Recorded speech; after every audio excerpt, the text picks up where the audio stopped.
Bueno, pues buenos días, les doy la bienvenida a todas y todos. Es un gusto tenerlos aquí el día de hoy.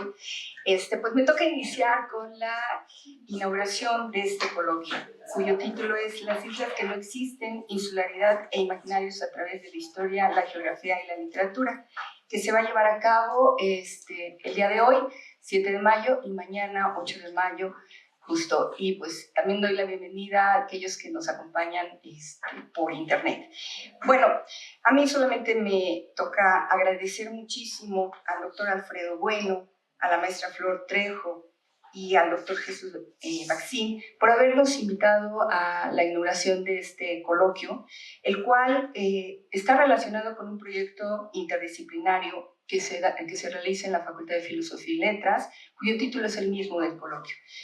En él, como nos explicarán posteriormente, tendrán 37 ponencias, 37 participaciones, y me comentaban los organizadores recientemente que tuvieron una muy buena aceptación por parte de aquellos participantes, y sobre todo creo que va a tener una buena aceptación porque es un coloquio en el que podemos ver la interdisciplinaridad.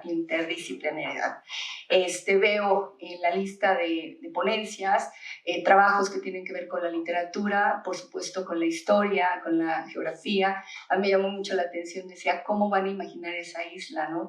Entonces, esa isla podemos verla desde distintos ángulos, es lo que van a tratar en el coloquio, y realmente yo estaba pensando justo cómo denominar esa isla, y yo creo que ahora en las diferentes mesas vamos a poder observar que las islas no son solamente símbolos o espacios, sino también son reuniones y trabajo, ¿no? Es lo que podemos ver en la batería, en los títulos que podemos observar, ¿no? Veo una de algunos colegas cercanos, Elena Maceto, por ejemplo, de Baxín. Es decir, veo en la lista que vamos a tener mucha participación, mucho trabajo de colegas de distintas áreas, y pues los felicito, es lo único que puedo augurar, un muy buen coloquio, y le doy la palabra a nuestra coordinadora del Colegio de Historia, la doctora Adriana Álvarez.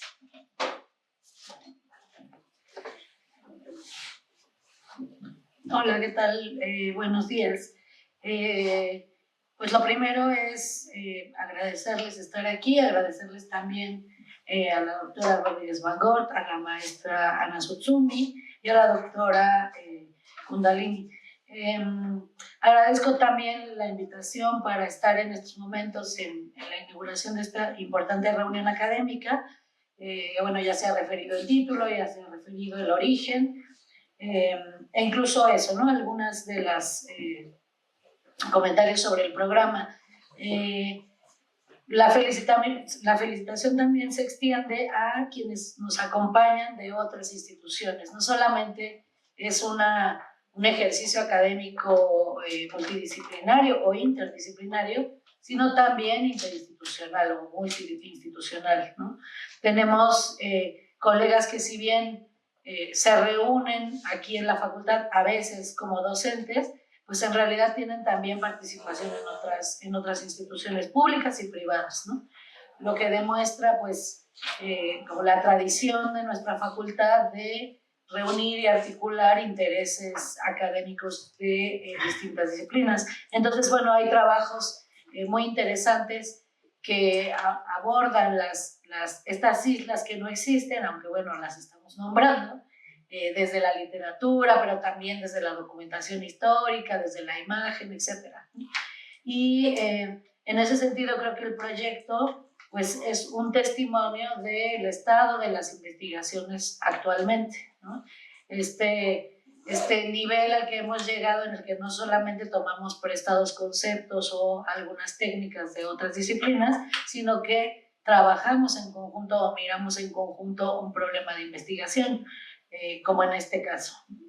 No me queda más que agradecerles también la inclusión de estudiantes, porque en el programa hay estudiantes. Sé también que, por lo menos en el caso del doctor Alfredo Bueno, ha organizado algunas otras actividades solo con estudiantes, y me parece muy importante que se incorporen, ¿no?, al trabajo, pues con profesionales, con especialistas que llevan tantos años, a quienes conozco, ¿no? Por ejemplo, el caso de Flor, que nos conocemos hace muchos años, y que puedan compartir y pues haya como esta generosidad de compartir su formación y sus experiencias y su nivel de especialización con las y los estudiantes, y por eso también quiero felicitarles mucho y bueno, y desearles un muy buen coloquio, que seguro tendremos ponencias muy interesantes y discusiones también. Muchas gracias.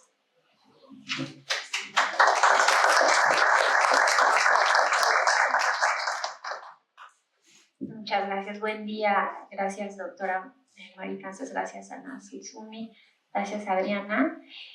Pues yo, como formo parte justo del grupo, del proyecto, por supuesto estoy muy contenta y creo que, bueno, sé de primera mano que todas las propuestas fueron muy valiosas.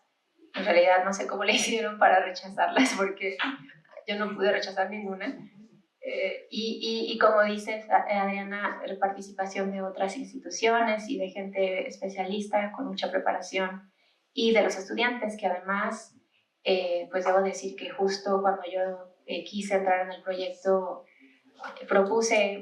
lancé la propuesta a mis estudiantes y tuve 3 estudiantes que quisieron entrar conmigo. Entonces, eso, digo, en letras alemanas, que además no somos muchos, entonces eso es una gran respuesta y un gran interés, y además estoy segura de que están haciendo un muy buen papel. Lo veremos hoy con sus ponencias.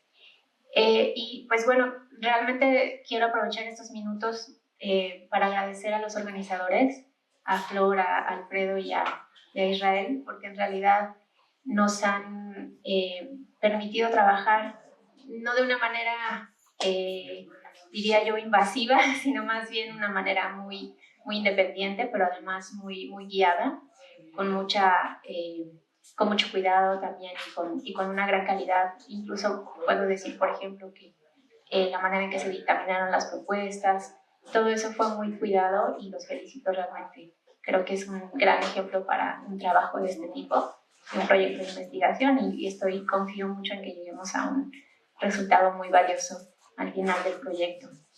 Y bueno, no me queda más que agradecer de nuevo y por supuesto darle la palabra a nuestra directora, la doctora Maritances Rodríguez.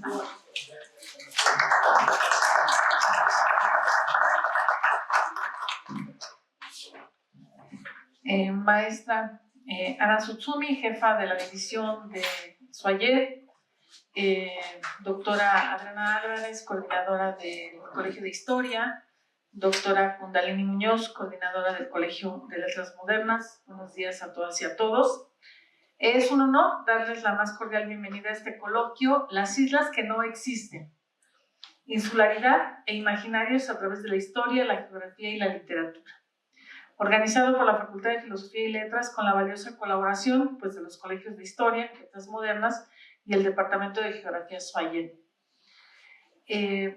Inicio mencionando, agradeciendo la presencia de los corresponsables de este proyecto, el doctor Alfredo Bueno Jiménez, del Colegio de Historia, la maestra Flor Trejo Rivera, del Colegio de Letras Modernas, y el doctor Jesús Israel Baxín Martínez, del Departamento de Geografía del SUA. Por supuesto, a las colegas que me acompañan en la mesa, quienes, gracias al compromiso académico de todas y todos y al impulso con los proyectos interdisciplinarios que hemos estado haciendo en la facultad, se ha realizado, los cuales son clave para que estos espacios como estos se hagan realidad. Este coloquio surge del interés común por reflexionar sobre la isla, no como un accidente geográfico, sino como una figura simbólica, cargada de significados culturales, históricos, políticos y literarios. Las islas que no existen, aquellas que emergen de la imaginación cartográfica, del mito, de la utopía o de la ficción, nos convocan aquí a un diálogo profundo entre disciplinas con enfoques que trascienden los límites tradicionales del conocimiento. Justamente hace unos minutos estaba yo en la clase de geografía de riesgos y veíamos con los alumnos justamente cómo hay islas que son islas volcánicas, que es un volcán el que les da la conformación o la conformación principal, su edificio volcánico, y entonces se crea una isla de riesgo alrededor de esa isla geográfica. Y vemos que cuando hay una erupción, es el ejemplo que estábamos viendo, del volcán Tal, en Indonesia, el riesgo traspasa la isla. Sin embargo, el imaginario es que el riesgo está constreñido a la isla geográfica. Entonces, aquí hay otra isla imaginaria que creo que podría caber aquí, aunque sé que ustedes están por otro camino, pero es otra forma de construir esta isla imaginaria, ¿no? Las islas, como sabemos, pues desde la antigüedad han sido lugares de fascinación y misterio. Son espacios paradójicos, pueden representar el aislamiento, el castigo o el olvido, pero también pueden ser el lugar de encuentro del deseo, del experimento social o del paraíso perdido. Y me atrevería a decir que también del empoderamiento. Hemos visto cómo islas se han empoderado justamente por su situación de estar aisladas, ¿no? Las islas imaginarias en particular nos permiten estudiar cómo diferentes culturas han construido mundos posibles, a veces deseables, otras temidos, en la frontera de lo real y de lo fantástico. Este evento reúne 37 investigadoras e investigadores provenientes de diversas instituciones y campos del saber, quienes a lo largo de estos 2 días compartirán perspectivas críticas sobre la cartografía del insular, mediante casos que van desde la cartografía colonial y la arqueología subacuática hasta la literatura japonesa, la filosofía latinoamericana, el cine y la ciencia ficción. Se abordarán también fenómenos de reapropiación territorial, representación simbólica y transformación cultural, tanto en contextos históricos como en contextos contemporáneos. Este ejercicio colectivo de pensamiento interdisciplinario reafirma el papel de nuestra facultad como un espacio donde el conocimiento construye un diálogo constante, con una mirada crítica y sensible a los matices del mundo. Estoy segura que las mesas y conferencias programadas nos invitarán a cuestionar las fronteras de los mapas, los límites del lenguaje y la geografía de la imaginación. Les deseo, les auguro una jornada enriquecedora. Les invito a navegar, sin brújula fija, pero con la curiosidad como norte, por este archipiélago de ideas, lecturas e interpretaciones. Muchas felicidades y enhorabuena.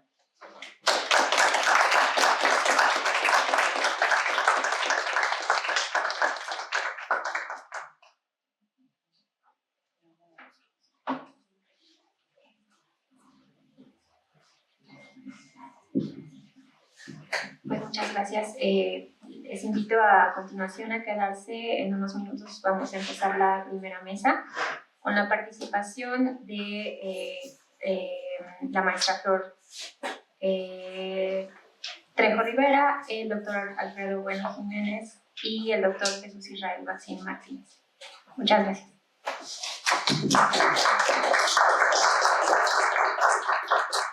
Buenos días a todas y a todos. Bueno, a mí me toca abrir la mesa 1. Entonces, para seguir las reglas que todos los ponentes van a tener, me voy a poner también la cuenta atrás para no pasarme. Bueno, la ponencia que traigo el día de hoy se titula Islas Mexicanas borradas de los mapas y desdibujadas de los imaginarios. Como bien escucharon, forma parte de un proyecto interdisciplinario entre historia, geografía y literatura. Y yo me voy a abocar un poquito más a la parte geográfica y cartográfica en esta ocasión, aunque no quedan de lado las demás disciplinas. Entonces, bueno, el objetivo de esta presentación es exponer diversos casos en los que las islas mexicanas, en particular, han sido borradas de los mapas, lo cual redunda en que se desdibujan en los imaginarios de la población. Esto lo vamos a ver a través de una selección cartográfica y el análisis de la misma, donde se muestran ejemplos de mapas donde las islas adquieren un papel secundario o marginal, si es que acaso aparecen. También otros con la representación de islas inexistentes y unos más con islas que tuvimos que borrar de nuestra cartografía nacional por cuestiones geopolíticas. Ya verán ustedes que hay algunos casos más o menos conocidos al respecto. Bueno, el preámbulo general de esta ponencia tiene que ver con que a lo largo de la historia la configuración de los mapas ha cambiado. O sea, no es lo mismo un mapa medieval que uno renacentista o del siglo XIX o contemporáneo. El espacio geográfico se ha ido delineando con una mayor precisión. Entonces, una vez que ha habido avances territoriales desde el siglo XVI, esta información cartográfica definió de otra manera los litorales para lograr una mayor exactitud de su representación, pero también de las islas y de rasgos interiores del relieve. De hecho, no solamente pasa en las islas, también hay algunas sierras ficticias o algunos accidentes del terreno que hasta mucho tiempo después se supo que no existían como tal. Y de manera simultánea a estos avances, la tecnología ha ido progresando y en ese sentido, en el Renacimiento, por ejemplo, aún permeaba la noción de lo desconocido nutrido por los mitos. De ahí que, por ejemplo, en el cartel de nuestro evento y en esta diapositiva vemos ahí la imagen de un monstruo marino, ¿no? Donde había huecos de información, a veces se colocaban este tipo de imágenes y se han ido diluyendo frente a la cientificidad cartográfica. Bueno, yo trabajo con la siguiente hipótesis para la cuestión de las islas mexicanas. Para el caso de este país, en los últimos 2 siglos, tanto el trazo, el nivel de detalle y los límites de las islas no ha sido un punto nodal de representación cartográfica, dada la supremacía continental. O sea, nosotros tenemos muy claro el contorno, el perfil geográfico de México, pero de las islas se habla poco, se menciona poco y también se les representa. A veces sí y a veces incluso están omitidas. Entonces, al encontrarse en los márgenes y tener en la mayoría de los casos una pequeña extensión y también poca población, el peso de la escala se hace patente. Disminuye la relevancia de estas islas en la cartografía en diversas representaciones nacionales. Esto lo vamos a ver en el siguiente ejemplo. Estos mapas que están viendo proyectados son de el INEGI, nuestra institución oficial de geografía y quien lleva la cartografía más oficial del país. Y, por ejemplo, el cuadro de leyendas suele estar siempre en la parte inferior izquierda, donde están y deberían estar representadas las islas del archipiélago Revillagigedo, Socorro, Clarión, Roca Partida y San Benedicto. Entonces ahí están absolutamente omitidas. Una invitación sería, por ejemplo, a que ese cuadro de leyenda apareciera en el margen superior derecho, en la parte de Estados Unidos, donde no afecta para nada al territorio, ¿no? Pero típicamente nuestros mapas han estado representados de esta manera. Y bueno, a esto me refiero un poco con la supremacía continental. En el último catálogo insular que se publicó en 2015, en México se contabilizan 4.110 islas, de las cuales me gustaría preguntarle a la audiencia, no tienen que responderlo ahora, ¿cuántas de ellas conocen? Ya sea por nombre, por ciertas características. Entonces tenemos una gran incógnita en relación a estas islas, cayos y arrecifes. Y bueno, como lo vemos, múltiples mapas las han silenciado y solamente se resaltan cuando son relevantes por algún tema, si acaso mediante una etiqueta o un topónimo. No sucedía esto en mapas de siglos anteriores. Este es un fragmento de un mapa de Nicolas Sanson, un geógrafo francés. Como se dan cuenta, yo hice un acercamiento a 2 secciones. Por un lado, lo que ahora conocemos como península de Baja California, aunque está ahí como la isla California, con muchas otras alrededor, como un archipiélago. Y tenemos también nuestra otra península, la de Yucatán. Si se dan cuenta, tenemos muchas etiquetas en relación a las islas. Y aquí me gustaría resaltar algunos casos. Por ejemplo, las Revillagigedo, que ya les mencioné, nos aparecen aquí, pero con sus topónimos anteriores, ¿no? Por ejemplo, la de San Benedicto aparece como la Nublada, Socorro aparece como la Roca Partida. Entonces tenemos ahí también una diferencia en cuanto a la toponimia de siglos anteriores y la toponimia contemporánea. Y en el caso de la zona de Yucatán, al norte de la península de Yucatán, pues tenemos varias islas que ya no están representadas en nuestro presente y algunas de ellas pues han sido paradigmáticas en este sentido de su existencia, como la Bermeja, ¿no? La que estoy colocando ahí en un óvalo rojo.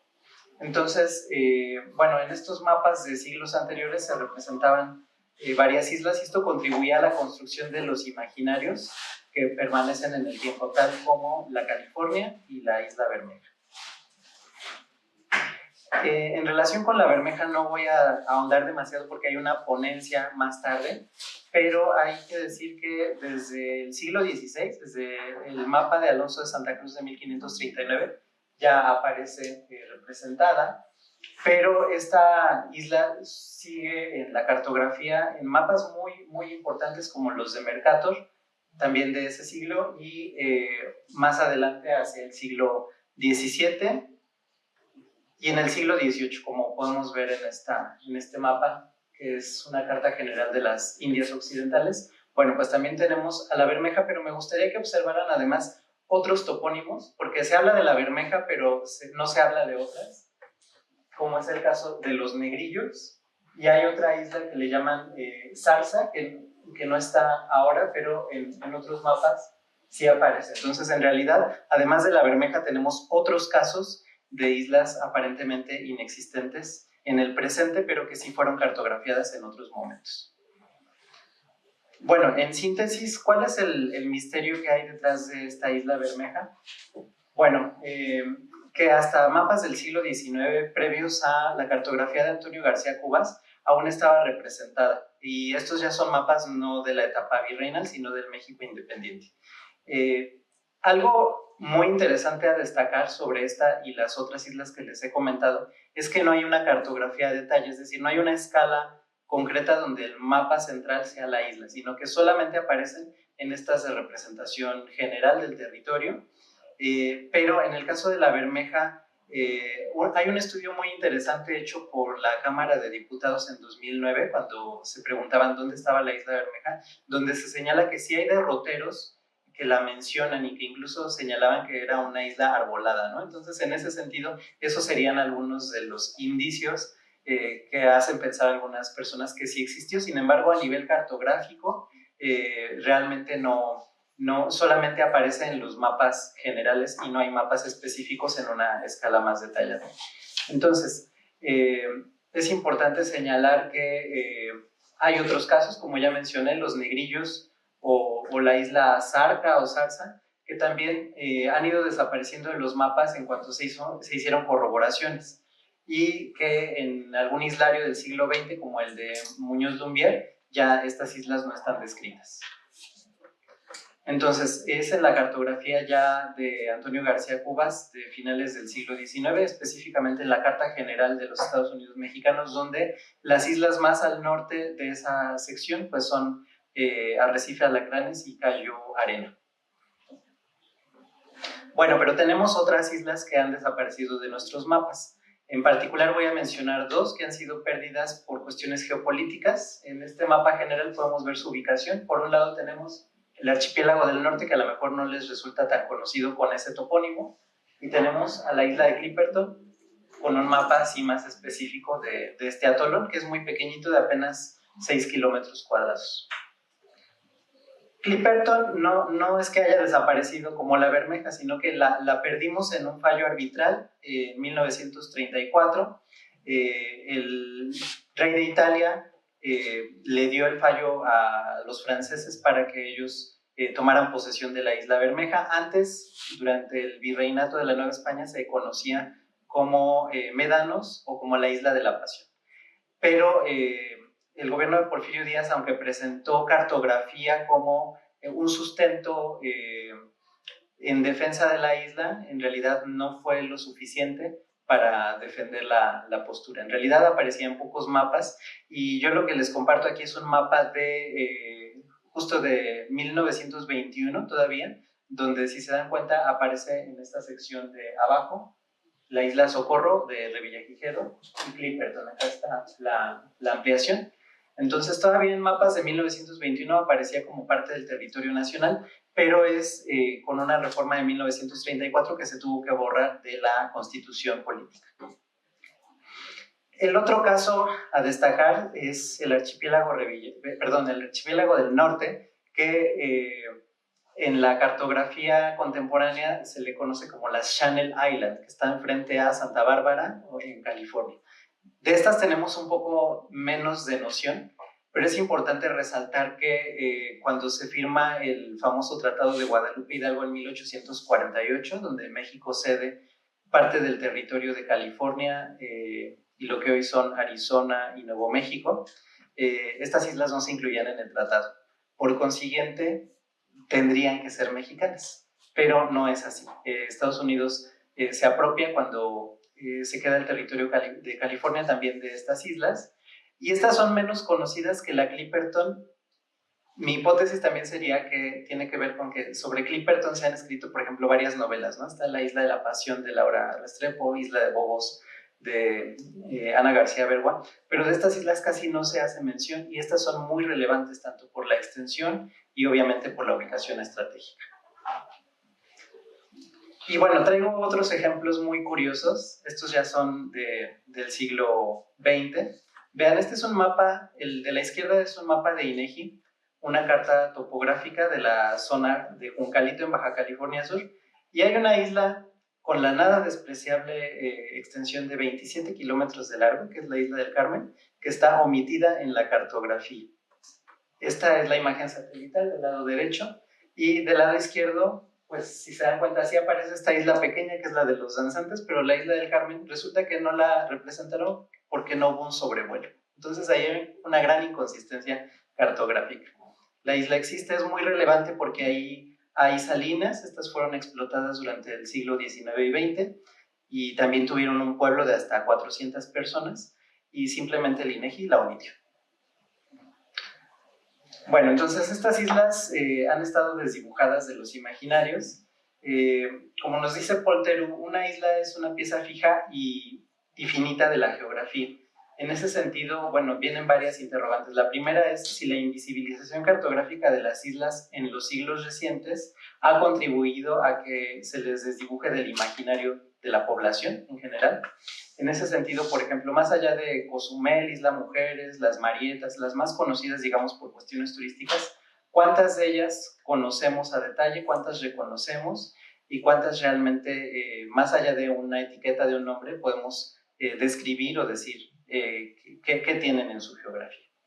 Por otro lado está la pregunta si están más presentes en el imaginario de los mexicanos islas aparentemente inexistentes, que han sido polémicas y míticas, como la Clipperton y la Bermeja, en relación a las otras, y si entonces, ¿cómo podemos definirlas? ¿Cuáles son las realmente inexistentes? ¿Las míticas o las que sí forman parte de nuestra geografía?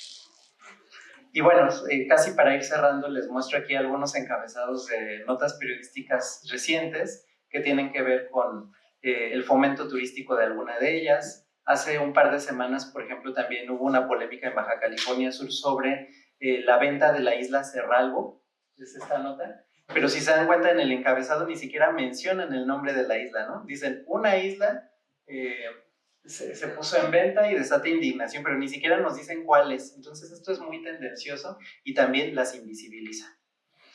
Entonces, bueno, la propuesta sería que en la cartografía oficial, en la cartografía escolar, aparezcan estas islas para que la gente empiece a tener familiaridad con ellas, porque son relevantes más allá de la población. Son pocas las que están habitadas, pero algunas de ellas, justo como las de Villagigedo o la isla Guadalupe, amplían la zona económica exclusiva. Esto es algo que desde 1982 es evidente y por lo cual han enviado a destacamentos de la Marina a ocuparlas y a poblarlas. En ese sentido, bueno, la invitación es que también nosotros como investigadores, historiadores, geógrafos y de otras profesiones, pues las incluyamos no en los márgenes, ¿no? Sino también cuando corresponda como un tema central, como es la intención de este coloquio. Y bueno, solamente ya para concluir algunas ideas. En general, México ha tenido un gran descuido sobre su territorio insular, como puede notarse en la revisión histórica y cartográfica que vimos ahora de manera muy general. Al concentrar esfuerzos en investigar, por ejemplo, casos perdidos como el Archipiélago del Norte, la Clipperton o la Bermeja, no se han defendido las islas que sí son parte de nuestro territorio, más de 4,000, y sobre las cuales nosotros poseemos la soberanía. Lo anterior debería implicar también el registro cualitativo, es decir, no solo decir cuántas son, dónde están, sino también qué poblaciones hay, qué recursos se han explotado de manera continua, para darlas a conocer a las poblaciones más cercanas en los litorales, pero en general a todo el país, y señalar también que el territorio insular representa mucho más que estas simples coordenadas y etiquetas a veces mal colocadas, ya que han sido fundamentales en nuestra historia, no deja mentir la cartografía de mapas antiguos, y por supuesto también en nuestra geografía. Tenemos, por ejemplo, la isla de San Marcos, de donde se ha extraído muchísimo yeso que se ha exportado a Estados Unidos. Tenemos la isla de Cedros, que también es muy relevante en cuanto a la exportación salina. Esta isla del Carmen que les mencioné anteriormente, pues también se la han apropiado y la han privatizado para cacería de borregos cimarrón, y son muchas historias que desconocemos en torno a ellas. Entonces la invitación para la audiencia que está aquí, para los que nos escuchan en internet y para la gente en general, es que pongamos más atención en nuestras islas reales, siguiendo el ejemplo de las islas inexistentes e imaginarias. Muchas gracias.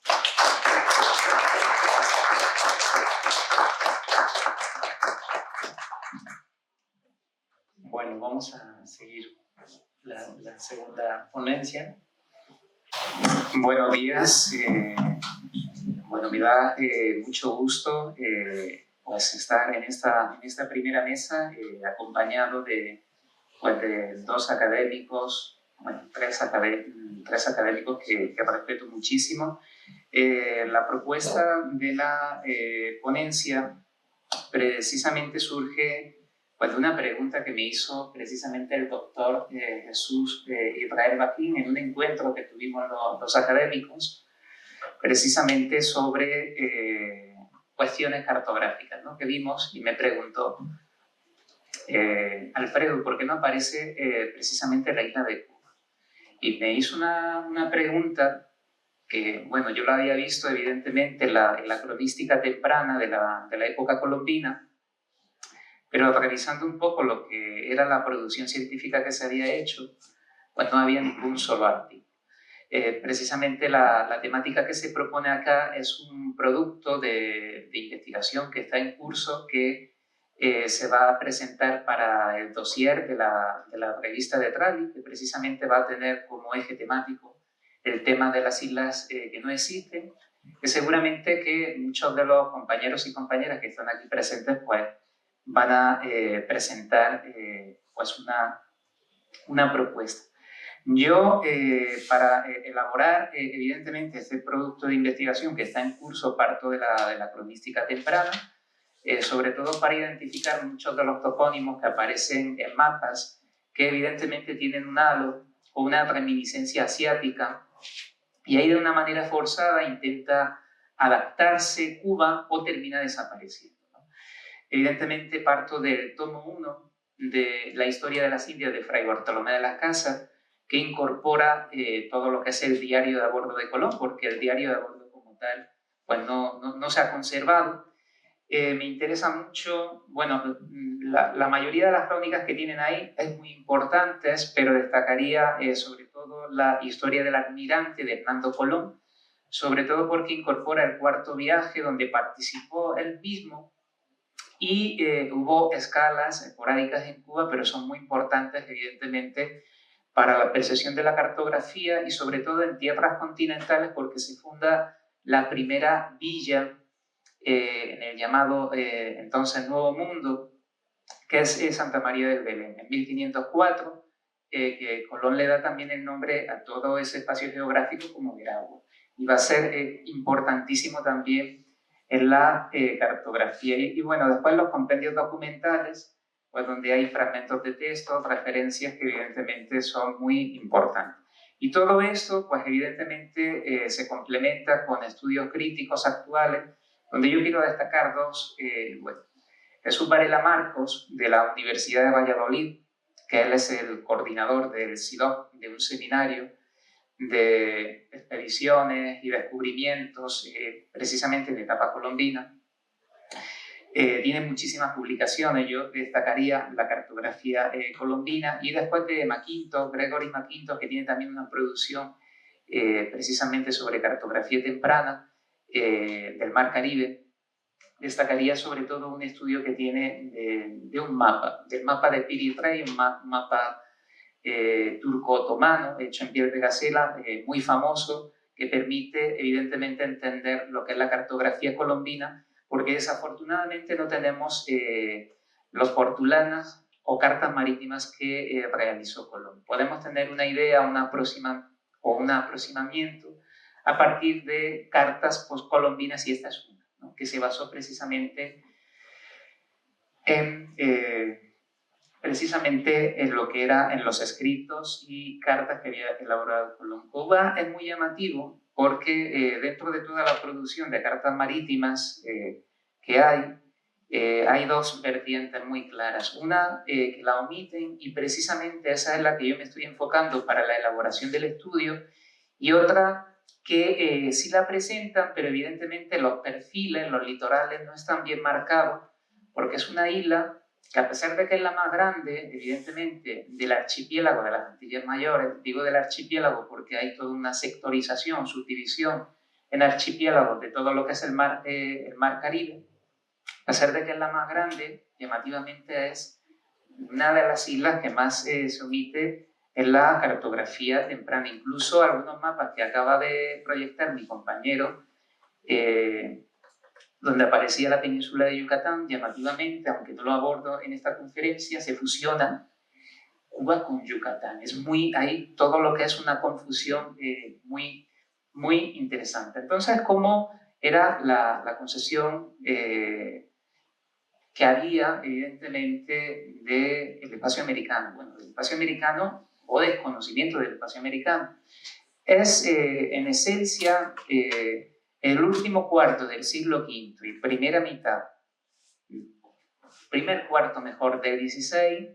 Sobre todo es una proyección de la Carta Marítima de Toscanelli, una carta que no se ha conservado, sí se han hecho evidentemente copias posteriores y nos permiten tener un acercamiento de cómo podía ser. Es una carta marítima que evidentemente omite el espacio americano porque todavía no se había hecho la expedición colombina, pero sí fue una carta muy importante porque precisamente en el proyecto colombino, que primeramente presenta a Colón a Juan II de Portugal y posteriormente a los Reyes Católicos, se basa y se fundamenta en esto. Y fue uno de los principales atractivos y acicates para que lo concedieran el 17 de abril de 1492. Como ustedes se fijan, bueno, la esfericidad es muy estrecha, en torno a 29.000 kilómetros, de los 40.000 reales. Los meridianos son mucho más estrechos porque evidentemente falta ahí lo que es la masa continental de América. Y bueno, Colón fundamentaba muy bien el proyecto porque pensaba que el tránsito saliendo desde Lisboa inicialmente, cuando planteó el proyecto a Juan II de Portugal, y posteriormente a los Reyes Católicos saliendo desde la bahía de Cádiz, el viaje iba a ser muy apacible, de apenas un mes y medio, porque también establecía varias islas intermedias donde se podían ir haciendo escalas, y evidentemente la navegación iba a ser pues muy apacible. Una de esas islas es precisamente la de San Bradán, que tú la vas a presentar y la vas a trabajar. Entonces, fíjense, ahí está ese islote grandote, el Zipango, lo que es actualmente el Japón, y después esa masa continental que es el Catay, ¿no?, con sus correspondientes provincias, Mangui, ¿no? Bueno, aparece con diferentes nombres, y bueno, todo lo que es el archipiélago de Indonesia en la parte sur. Esa cartografía, evidentemente, es la que va a prevalecer a finales del siglo XV y primera mitad del XVI. Y a pesar de que Colón tuvo muchísimas escalas en Cuba, porque sí las hubo, forzosamente va a adaptar o se va a adaptar las representaciones que se van a hacer de la misma a esta tipología de cartografía, y yo voy a poner algunos mapas. Bueno, este es el famoso el globo terráqueo de Martin Bentheim de 1492. No se basó en los escritos de Colón, no tuvo contacto con Colón porque él regresa precisamente a principios de 1493 después de efectuar el primer viaje, pero si se fijan, es muy similar, hay una reminiscencia precisamente a la carta de Toscanelli. Entonces, ¿se tuvo contacto con la isla de Cuba durante el periodo colombino? Esa sería la primera pregunta. Cuando tú ves los mapas, varios de los mapas, uno pensaría que no, porque hay una omisión constante en la cartografía. Pero Colón sí estuvo. Ahí está un poco proyectado lo que son los 4 viajes. En el primero ya hay un contacto muy fuerte. De hecho, se quedó casi un mes desde las costas de Camagüey. No están muy bien perfilados los itinerarios de este mapa, pero bueno, me interesaba porque lo representa desde las costas de Camagüey, más o menos lo que es hoy Puerto de Nuevitas, hasta Punta de Maicí. Hubo un contacto, de hecho hubo expediciones hacia el interior, mandó emisarios, porque cuando hace escala en Cuba se queda sorprendido que las comunidades indígenas que ve ahí él las cataloga como superiores a las que había visto en el archipiélago de las Bahamas y tenían ídolos, semillas, cosa que no había visto en el caso del archipiélago bahameño, y pensaba que estaba en tierras del Gran Khan, incluso manda traductores, emisarios, pero él sale a la conclusión de que es una masa continental, ¿no? Eso es muy importante de ese primer contacto. Después está el segundo viaje colombino, que bueno, cuando regresa y se encuentra la primera villa que había fundado, la Navidad, destruida, con todos los hombres muertos y tal, toma la decisión, porque le habían encomendado a los reyes católicos, de ver si esa gran masa continental que había visto en su primer viaje era una isla o era tierra continental. Es muy interesante que hacen una expedición, como ustedes pueden ver, en esa línea roja por la parte sur, y firmaron un documento, 100 tripulantes, de hecho está en uno de los compendios documentales, asegurando de que sí era una masa continental. Solamente hubo un religioso de la localidad de Lucena que se opuso, diciendo que no, que eso era una isla, y nunca le dio permiso para regresar a España. No sabemos si le interesaba particularmente a Colón de que eso fuera Alcatay, pero es muy interesante ese documento. El tercer viaje no tuvo escala, evidentemente no tuvo escala en Cuba, pero sí tuvo escala, si ustedes se fijan, en la masa continental sudamericana, en costas del Brasil y sobre todo de costas venezolanas, y es muy importante esa escala, porque vamos a ver que la península del Catay, Colón, o en la cartografía colombina, se va a proyectar precisamente ya no como una masa separada, sino también con Sudamérica. Y vamos a ver incluso que muchas veces se pone Costa de las Perlas. Esa escala va a ser muy importante y va a influir precisamente en la unión de Cuba, precisamente con la cartografía sudamericana. Y después el cuarto, que evidentemente ahí sí hizo una serie de escalas, aunque la flechita no se ve, después de la fundación de Santa María del Belén en las costas de Panamá.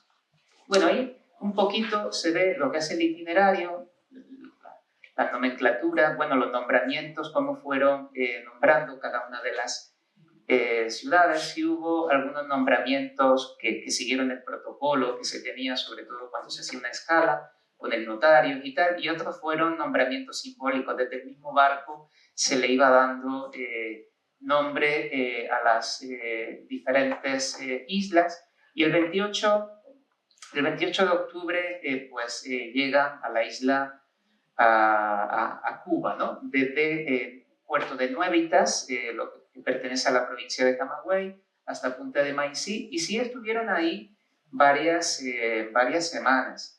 Ahí se ve un poquito, verán cómo hay como una línea, un itinerario con puntos suspensivos, porque hubo una embarcación que se escapó, que fue precisamente la de Martín Alonso Pinzón, que si ustedes se fijan en el bojeo que hace posteriormente de la isla de la Española, lo que es actualmente Haití y República Dominicana, se termina reencontrando, ¿no? Y parten después lo que son 2 de las embarcaciones juntas de las 3, porque una naufragó, la Santa María, terminan retornando a España. Pero miren, esto lo ponía precisamente para que ustedes vean cómo si hubo una escala. Y después un viaje que muchas veces se omite en la literatura científica, un viaje de reconocimiento.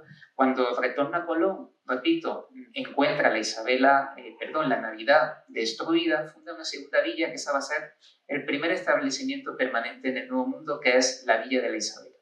Desde ahí después de su fundación, ahí está marcada en el norte de la Española, lo que es actualmente la provincia de Puerto Plata, hace lo que es un viaje, precisamente por el sur, llega hasta la Isla de la Juventud, en la primera escala que sí está bien documentada en Jamaica, y sobre todo lo que es del litoral sureño de la Española, así como de sus islotes, ¿no? Isla Beata, Catarina, Saona. Hace una exploración, un reconocimiento, ¿no? de todos estos espacios. Es decir, tenemos ya el segundo contacto con Cuba. Y en el contexto del cuarto viaje, pues sabemos que después de la fundación de Santa María de Belén, pues hizo lo que era un reconocimiento, evidentemente, de parte de la costa sur. Después de esto, del 1504, de este cuarto viaje, no tenemos ningún viaje documentado, ninguna otra escala hasta 1508, que va a ser el primer viaje de circunnavegación documentado, o completo, que lo va a hacer el hidalgo gallego Sebastián de Ocampo, que es mandado por el gobernador Nicolás de Obando para que la haga. Con esto hubiera sido suficiente para que toda la cartografía hubiera cambiado y la hubiera incorporado de manera sistemática después de este bujeo. El problema es que a finales de 1508 el gobernador de la Española lo cambia.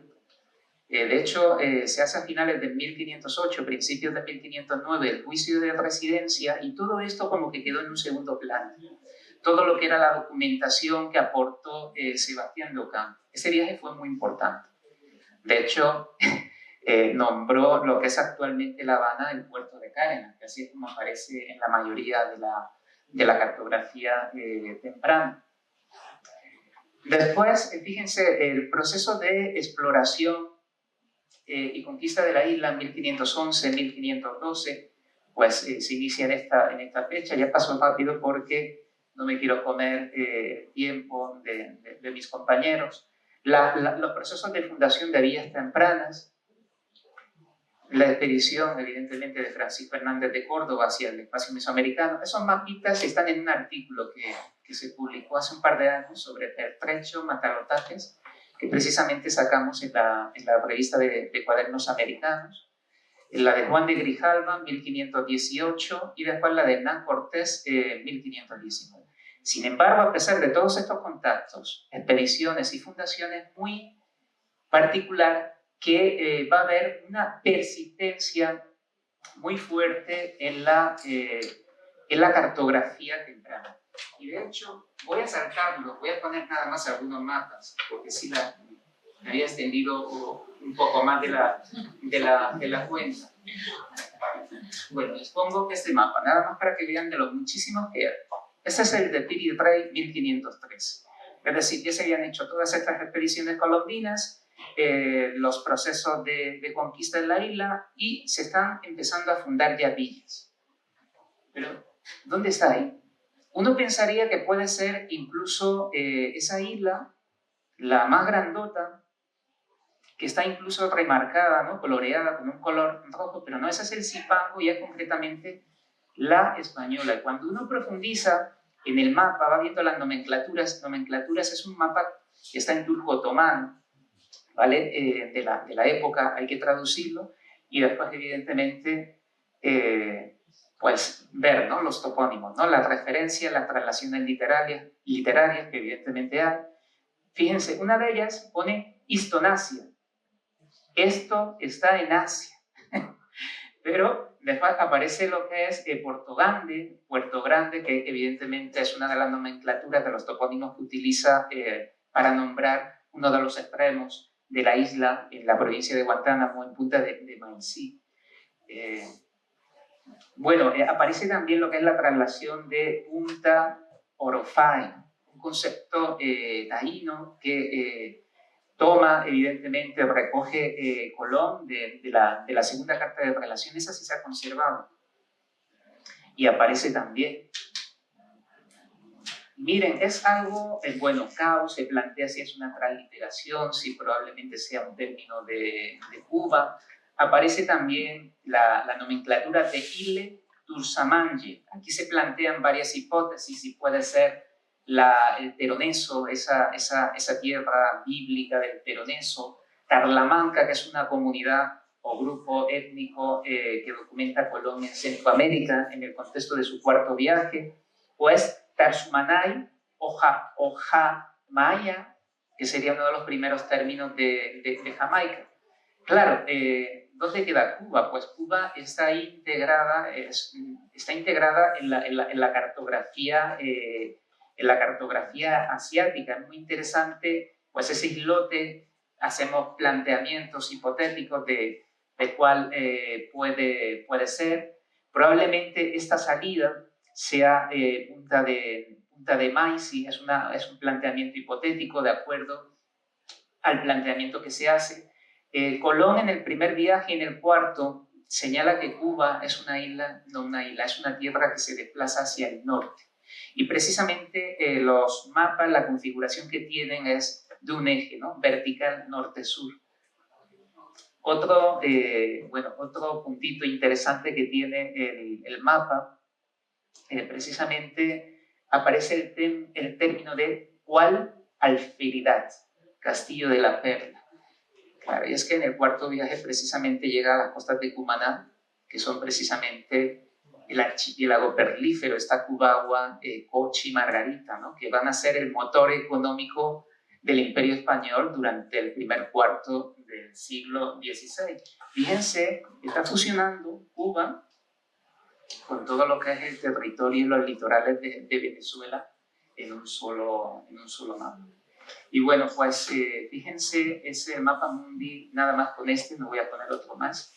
Miren, pues se pierde, ¿no? Nada más tenemos lo que es Haití, República Dominicana, lo que nombran la española, y ya lo que es espacio continental. No tenemos nada del territorio cubano.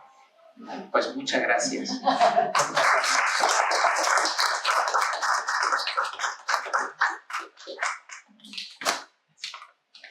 Bueno, yo me voy a poner en este rinconcito de acá para poder ver mi PowerPoint, porque no tengo esa vista de mis compañeros, sobre todo Israel, que desde aquí podía leer su PowerPoint.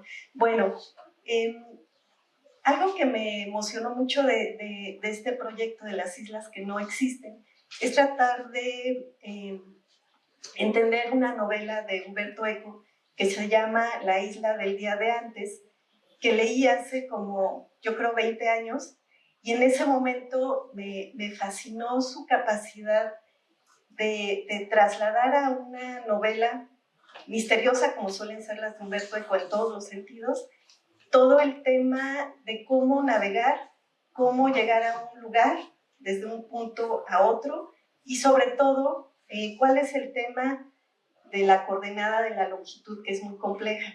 Entonces, creo que queda muy bien en esta mesa finalizar este primer bloque con un problema histórico, cartográfico, pero representado en una novela que nos lleva a varias reflexiones de por qué representaban de repente Cuba o no, por qué se pierden, incluso en los mapas actuales de INEGI, que podríamos pensar que ya resolvieron el problema de la longitud, pero tienen otros problemas, como no poder hacer vistas aéreas, ¿no?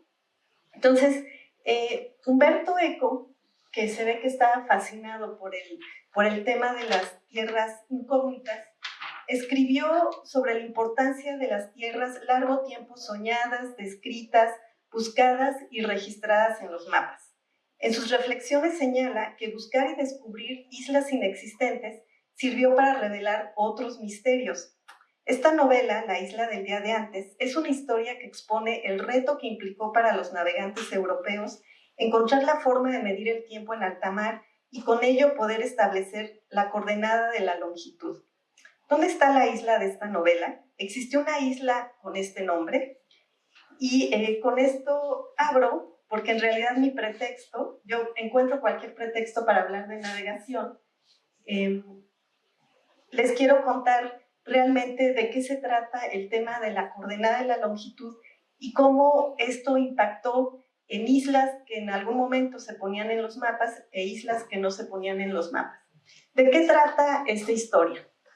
Bueno, esta novela se publica en 1994, se contextualiza en el siglo XVII, en el contexto de la guerra de los 30 años, y se trata de un personaje que en 1643, atado a una tabla en medio del mar, porque es náufrago, su barco naufragó, va en el mar y de repente choca con otro barco y con toda su debilidad, porque estaba agonizando, que no puede ni siquiera gritar así, de la nao, para que alguien lo suba, hace todo su esfuerzo, se sube al barco y pues se queda ahí dormido, toma agua que encuentra y hasta el otro día se da cuenta que está en un barco deshabitado.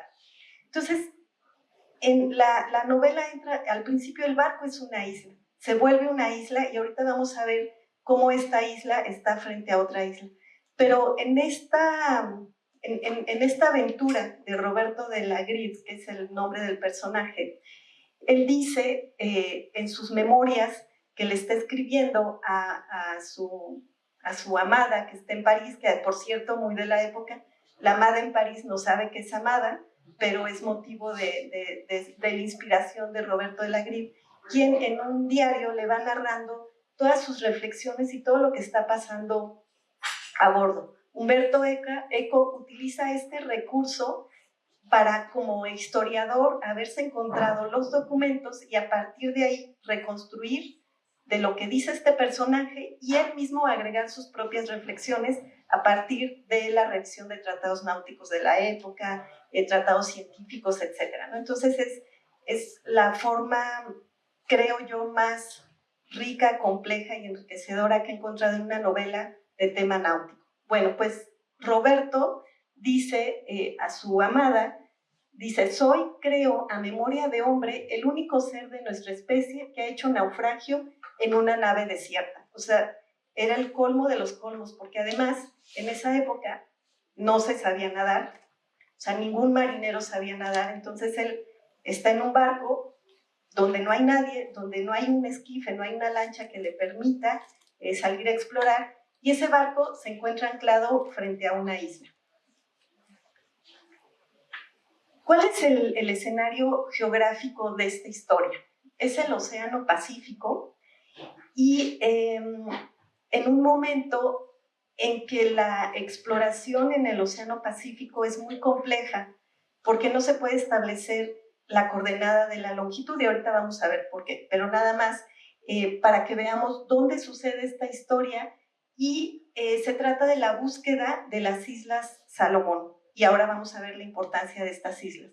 Pero Roberto de la Greve, el personaje de la novela, es un espía enviado por el cardenal Mazarino y Corbett desde París para embarcarse en un navío inglés que se llamaba el Amaryllis, que iba disfrazado de navío holandés y que a bordo traía un personaje que conocía una forma secreta de cómo establecer la longitud. Entonces la misión de Roberto era tratar de sacarle toda la sopa a este personaje que iba en el Amaryllis, fingiéndose enfermo, etc. Ahorita vamos a ver la importancia de estar enfermo, pero sucede que el Amaryllis naufraga y entonces Roberto, cuando llega a este nuevo barco, a través de la bitácora que está en holandés, es decir, llega un barco holandés de verdad, descubre que está vacío porque aparentemente hubo peste. Pero es muy extraño porque la peste indica por qué está vacío, pero no hay cuerpos y tampoco está el esquife. Entonces empiezan una serie de misterios conforme van pasando los días. Él en su exploración descubre que está lleno de animales exóticos, que hay plantas exóticas también, cuartos con instrumentos mecánicos y un cuarto lleno de relojes. pero lo que más le intriga es que todos los días alguien le da de comer a los animales y las plantas aparecen con rocío de agua como si las hubieran regado en la noche y no llovía.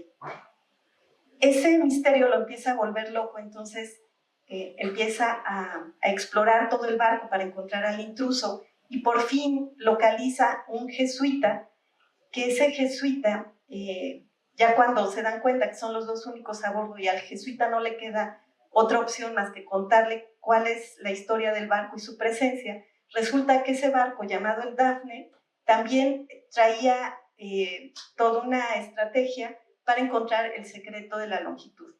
Entonces, mientras en el Amarilis iba un inglés, un médico que tenía una forma de encontrar la longitud, en el Dafne iba un jesuita científico, que por supuesto no es casual que sea jesuita, que a partir de la cosmografía sagrada estaba también tratando de establecer la longitud.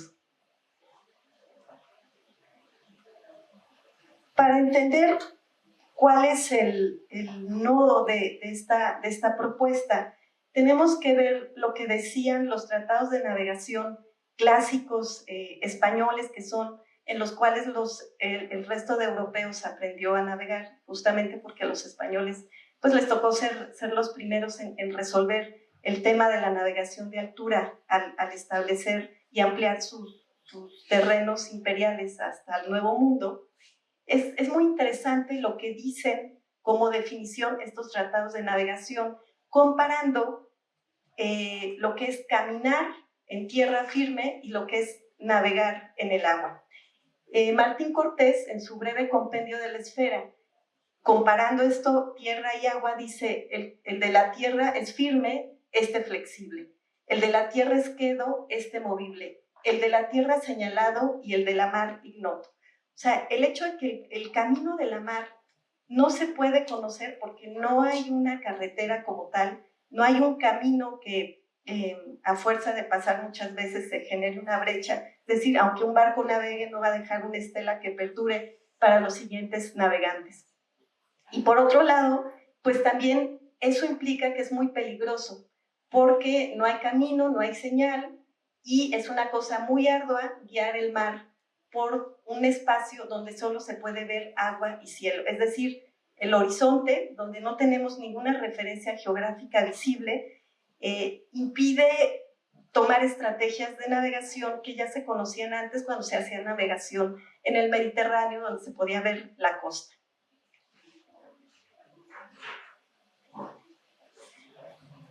Entonces, los pilotos, quienes eran los que tenían que tener los conocimientos cosmográficos y cartográficos para guiar la navegación, tenían que usar cartas náuticas lo más precisas posibles. ¿En qué consistían estas cartas náuticas? Pues tenían que tener datos para planear una ruta, reconocer una ruta, identificar y evitar peligros, y este entorno marítimo se representaba mediante observación, es decir, un conocimiento práctico ya pues ancestral, que tiene que ver observar las corrientes, los vientos, la profundidad, el tipo de fondo, es decir, un conocimiento que no requería tratados cosmográficos, y por otro lado, la parte teórica, que era la más difícil, que era poder establecer las líneas de costa, la distancia y los rumbos. Y aquí viene el problema de las dos coordenadas. Todos hemos escuchado latitud y longitud y no nos preocupamos cuando tenemos que llegar a un lugar porque ponemos el Waze, ponemos Google Maps y ni siquiera pensamos cómo es que nos pueden dar una coordenada precisa del lugar donde vamos a establecer una ruta, en cuánto tiempo vamos a llegar, etc. Aunque este es un coloquio sobre islas y puedo asumir que no les voy a decir nada nuevo, no quiero dejar de explicar justamente cuál es la diferencia entre el dato de la latitud y la longitud para poder entender el meollo de la novela de la isla del día de antes. Como pueden ver en este globo, la latitud es una medida que se toma norte-sur a partir del Ecuador. Este tiene un cosito. Gracias. Entonces, eso quiere decir que los paralelos, o sea, el tema de la latitud nos va a decir en qué paralelo estamos, es decir, en qué anillo de la circunferencia terrestre se encuentra navegando el barco. Esto se podía establecer, bueno, además hay 180 paralelos, que es la latitud, y se tomaba a partir de instrumentos astronómicos que consistía en medir un ángulo en el horizonte a partir de un astro, que podía ser el Sol o una estrella, con estos instrumentos, y más o menos, pues a partir de estos ángulos, podían saberse en qué paralelos se encontraban. Es decir, pensemos una calle muy larga aquí en la Ciudad de México, Insurgentes. O sea, saben que van en Insurgentes. ¿Esquina con qué? ¿Quién sabe? Justamente esquina con qué es la longitud. Y si uno no puede decir en qué esquina está de Insurgentes, pues es muy difícil que el Uber llegue por uno o lo que sea. Por lo tanto, el problema de la longitud es una distancia que se mide de este a oeste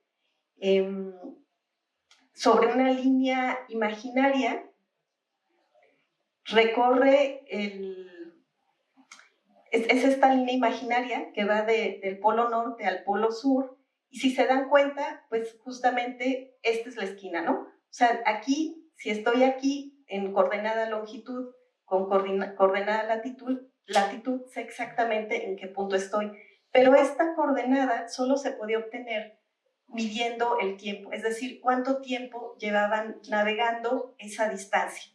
Pero el tema del tiempo a bordo en el siglo XVII era imposible de establecer porque los relojes de arena no tenían esa precisión. O sea, ustedes imagínense estarle dando vuelta a un reloj de arena cada media hora, si alguien se quedó dormido, si el reloj se rompió, si la arena se mojó y quedó pegada, si alguien la volteó antes para terminar su jornada antes de tiempo. O sea, podían pasar muchas cosas.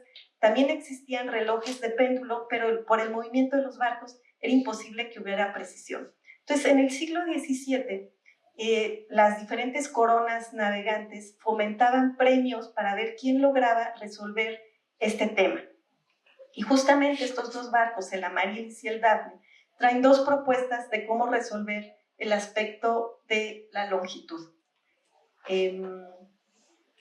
Entonces, como les comenté, pues para saber la longitud, primero había que saber la hora local del lugar donde se había zarpado y después tener la posibilidad de medir la hora donde se estaba una vez navegando, hacer el cálculo de las diferencias horarias y a partir de ahí establecer la longitud.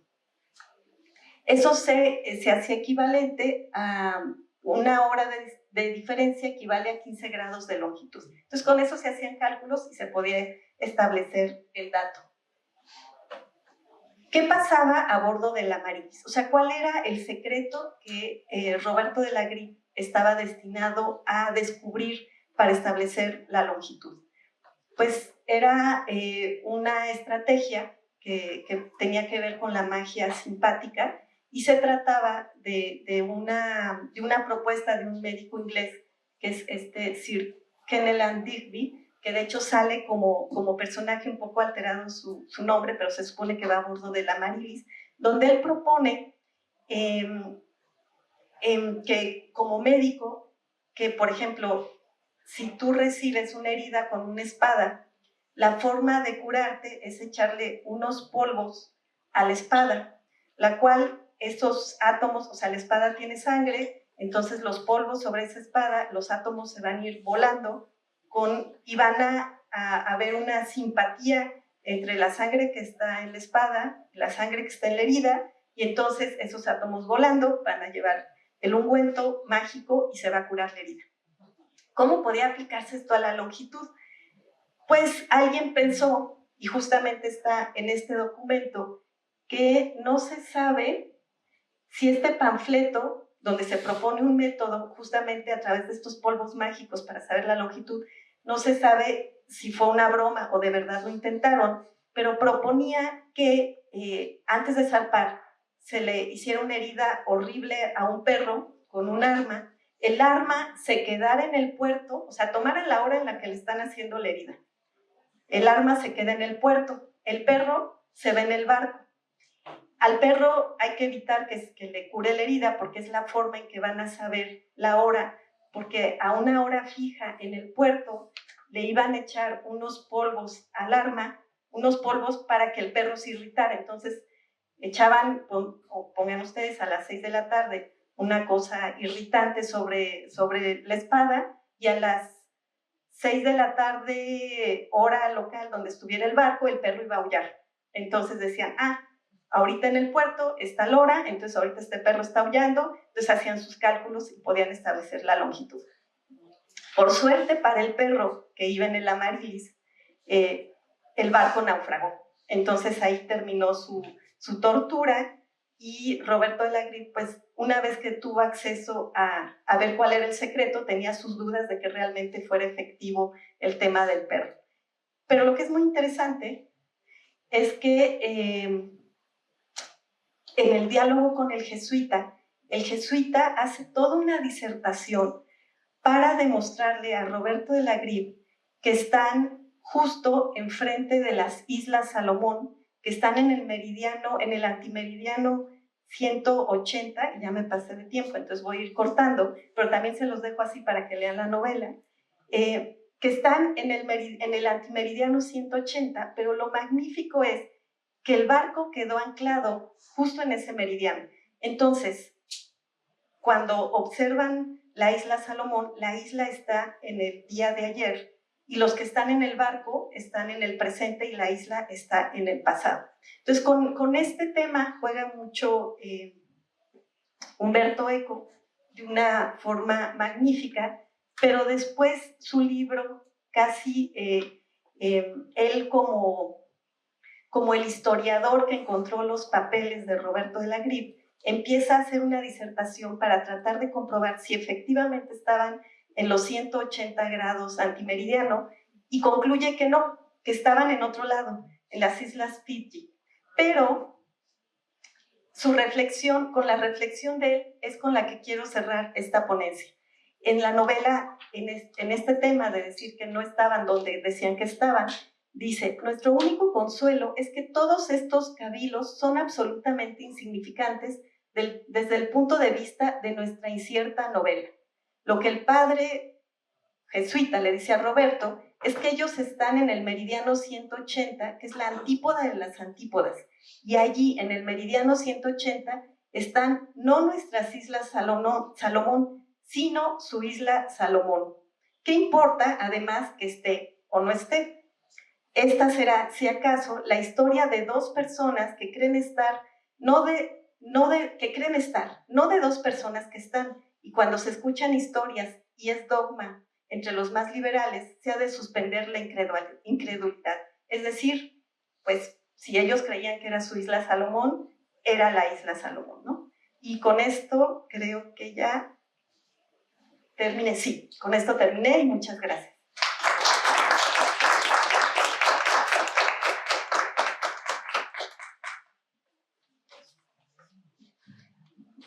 Muchas gracias por esta primera mesa de la jornada de hoy.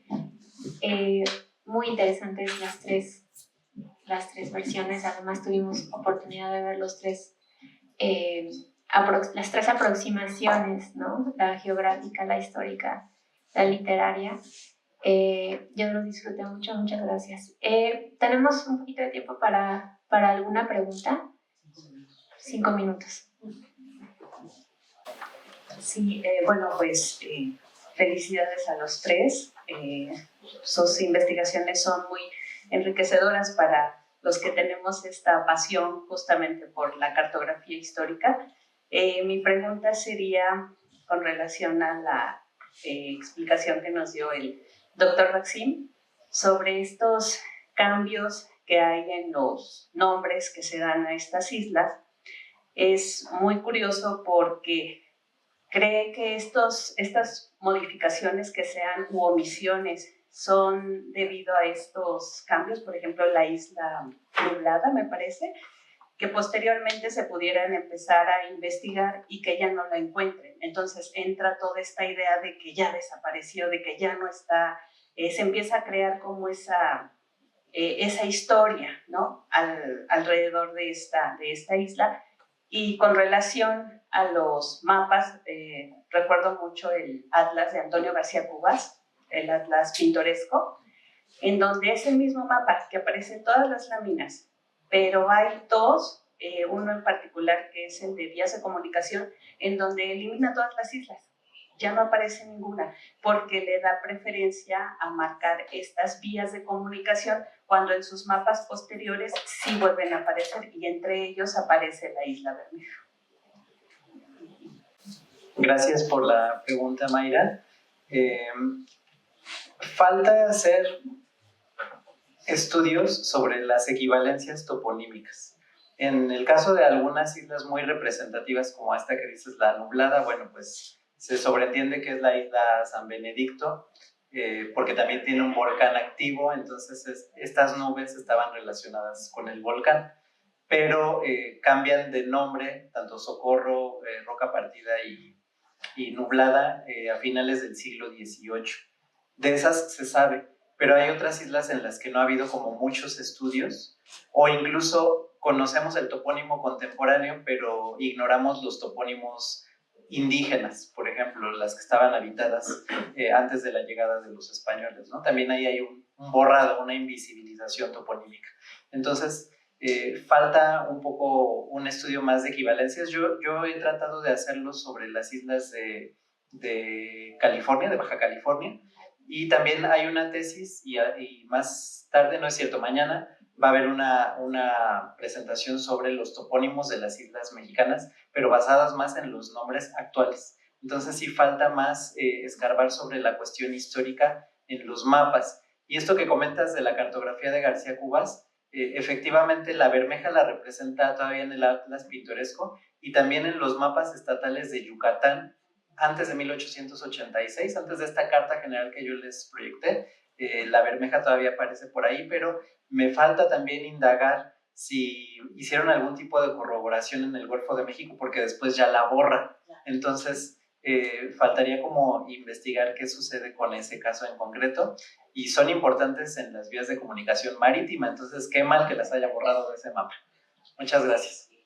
Una cosa para 1889 aparece un trabajo de cartografía, pero que hacen ya empresas estadounidenses, en donde hacen un recorrido y ahí aparece la Isla Bermeja, pero ya aparece con un signo de interrogación. Entonces ya después ya se está poniendo en duda realmente que aparezca. En un principio se toma porque en mapas anteriores aparece, pero ya con esta nueva investigación o recorrido que hacen, ya la empiezan a cuestionar, ya no es tan visible. Sí. Bueno, al rato va a haber una ponencia sobre la Bermeja. Vamos a dejarle material al ponente. ¿Alguien más tiene alguna duda, comentario, sugerencia?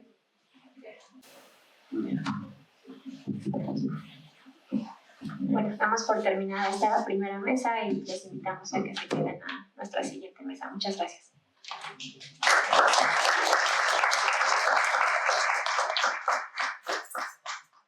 Bueno, pues damos comienzo a la mesa 2 titulada Cartografías narrativas, la invención de islas en la ficción literaria a lo largo del tiempo, y comienza con el tema Tempestad Caníbal, un viaje de colonial a las islas deshabitadas de Shakespeare, por el doctor Joaquín Barrientos, gran amigo, conocido, del Tecnológico de Monterrey y TENS.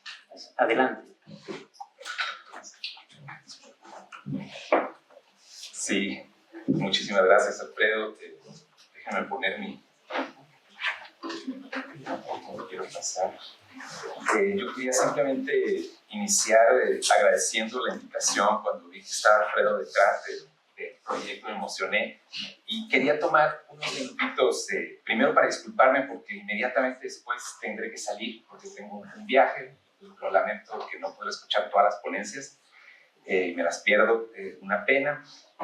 Pero la invitación de venir yo estudié aquí en esta facultad, entonces el hecho de regresar acá es una alegría, una emoción. Y quería simplemente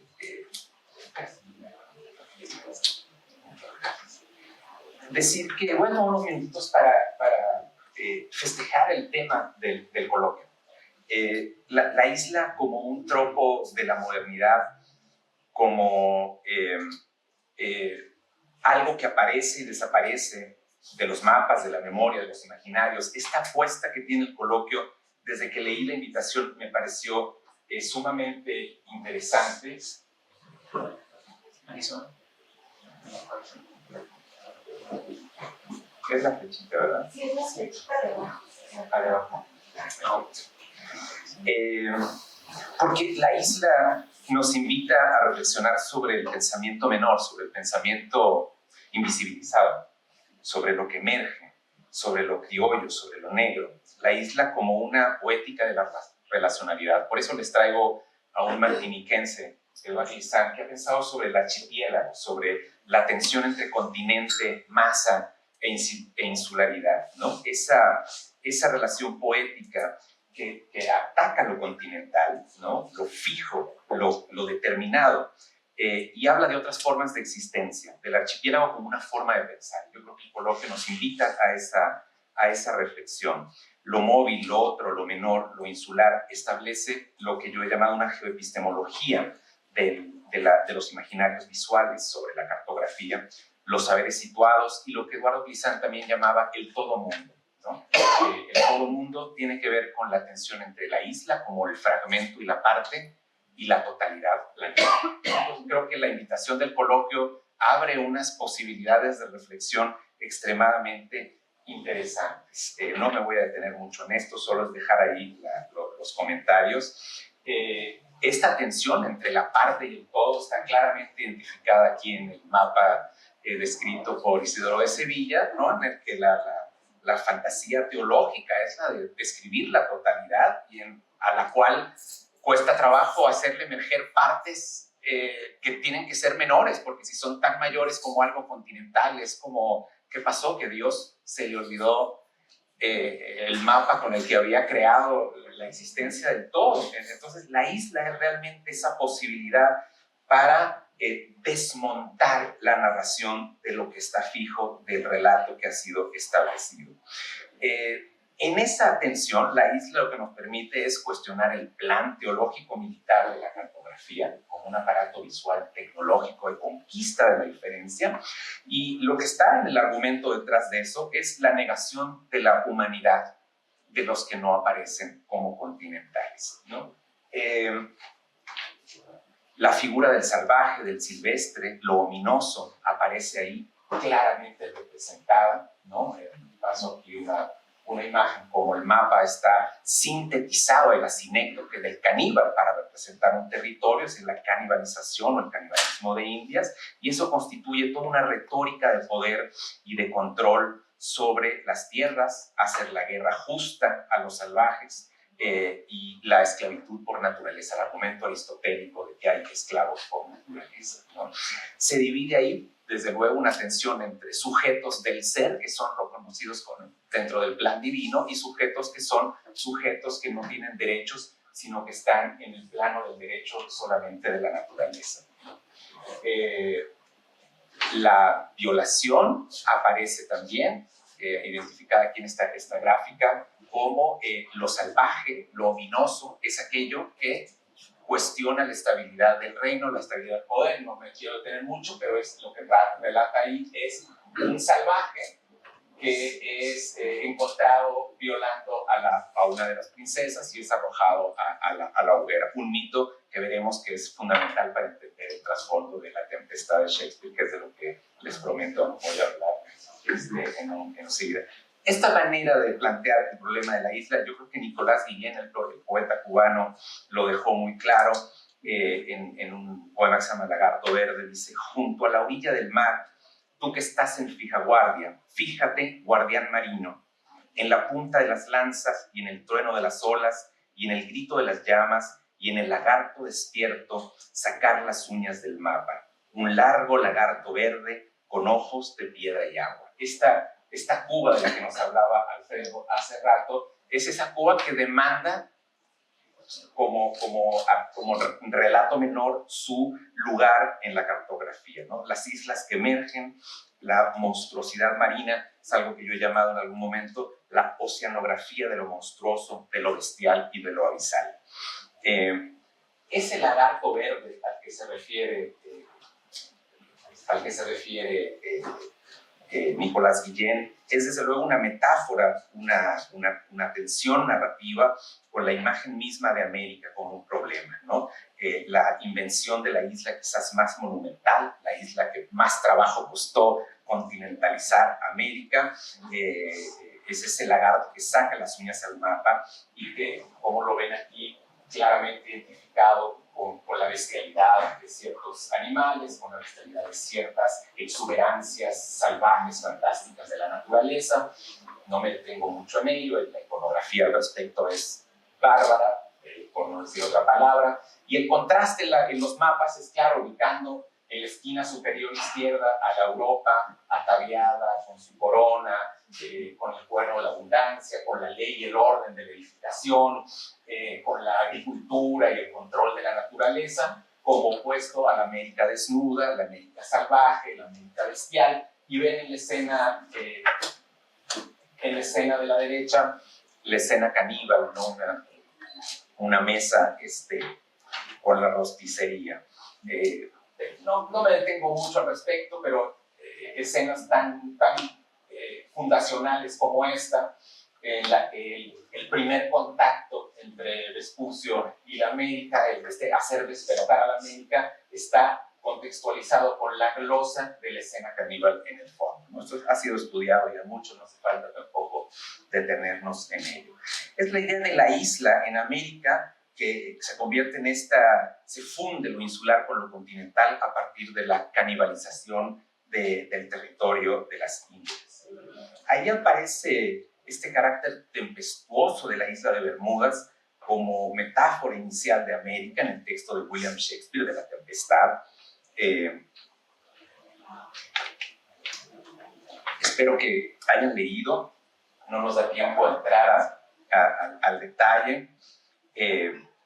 La isla de Shakespeare está situada en ese territorio imaginario de la modernidad sobre el que se han gastado innumerables cantidades de páginas sobre si representa, si contiene, si es solo un imaginario literario, etc. Se ha planteado como sinécdoque mismo de las Indias occidentales, como alegoría del Nuevo Mundo, como la condensación de América como tal, de la modernidad y de la tensión entre conquistados y conquistadores.